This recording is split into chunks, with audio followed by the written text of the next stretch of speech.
UP के दो पूर्व सीएम की रोचक कहानी। एक खुद को कहते थे चोर, दूसरे खुद ही भरते थे चाय नाश्ते के पैसे।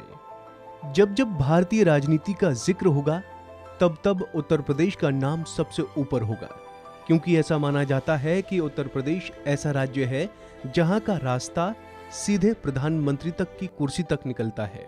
इसके अलावा यहाँ के मुख्यमंत्रियों के किस्से भी राजनीतिक जगत में काफी मशहूर हैं।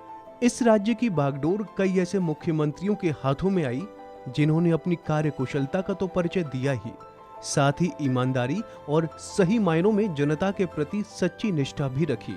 ऐसे ही मुख्यमंत्रियों की लिस्ट में दो नाम शुमार हैं।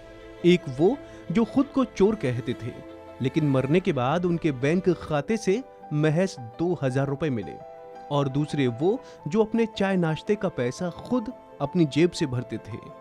जी हां, इन दोनों नेताओं का नाम है मुख्यमंत्री चंद्रभानु गुप्ता और पंडित गोविंद बल्लभ पंत।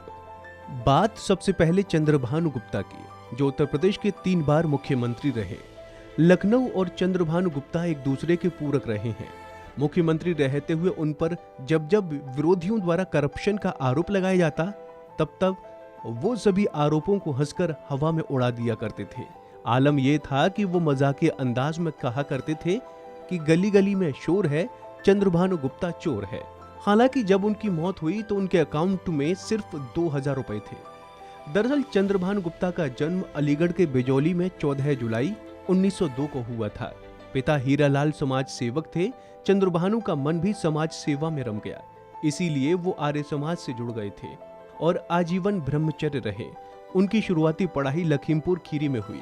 लखनऊ से उन्होंने वकालत की और यहीं से वकालत शुरू कर दी। 2 बार साल 1960 से साल 1963 तक मुख्यमंत्री रहे। वर्ष 1967 के चुनाव में जीतने के बाद वो मुख्यमंत्री बने, लेकिन उनका कार्यकाल सिर्फ 19 दिनों तक ही रहा। इसके बाद 1969 में चंद्रभानु गुप्ता ने एक बार फिर मुख्यमंत्री पद की शपथ ली, लेकिन 11 मार्च 1980 को उन्होंने इस दुनिया को अलविदा कह दिया। वहीं इस लिस्ट में दूसरा नाम आता है पंडित गोविंद बल्लभ पंत का। कहा जाता है कि पंडित जी अपने चाय नाश्ते का पैसा खुद अपनी जेब से देते थे।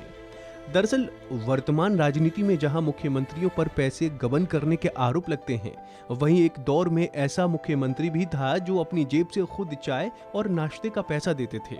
उस मुख्यमंत्री का नाम पंडित गोविंद बल्लभ पंत था। दरअसल एक बार पंत जी सरकारी बैठक कर रहे थे। बैठक में चाय नाश्ते का बिल जब उनके पास आया तो उन्होंने उसे पास करने से मना कर दिया। इस पर उन्होंने कहा कि सरकारी बैठकों में सरकारी खर्च से केवल चाय मंगवाने का नियम है। ऐसे में नाश्ते का बिल नाश्ता मंगवाने वाले व्यक्ति को खुद देना होगा।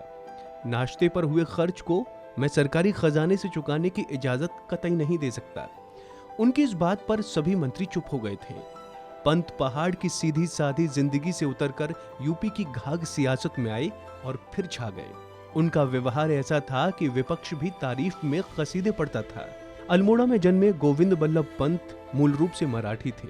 राजनीति में आने से पहले गोविंद बल्लभ पंत वकालत किया करते थे।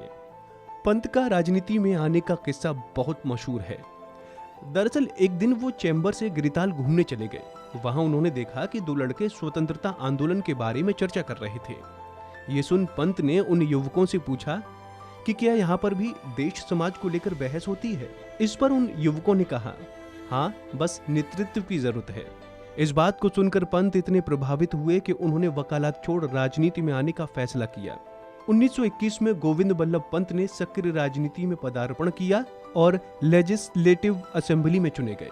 उस वक्त उत्तर प्रदेश 2 हिस्सों में बटा था। एक को यूनाइटेड प्रोविंस ऑफ आगरा और दूसरे को अवध के नाम से जाना जाता था। 1932 में पंत जी एक्सीडेंटली पंडित नेहरू के साथ बरेली और देहरादून जेलों में बंद रहे। उस दौरान ही पंडित नेहरू से उनकी दोस्ती हो गई। नेहरू से वो बहुत प्रभावित हुए। पंत 1946 से दिसंबर 1954 तक उत्तर प्रदेश के मुख्यमंत्री रहे। 1955 से 1961 के बीच गोविंद बल्लभ पंत केंद्र सरकार में गृह मंत्री रहे। गृह मंत्री रहने के दौरान उनकी सबसे बड़ी उपलब्धि भाषाई आधार पर राज्यों का पुनर्गठन था।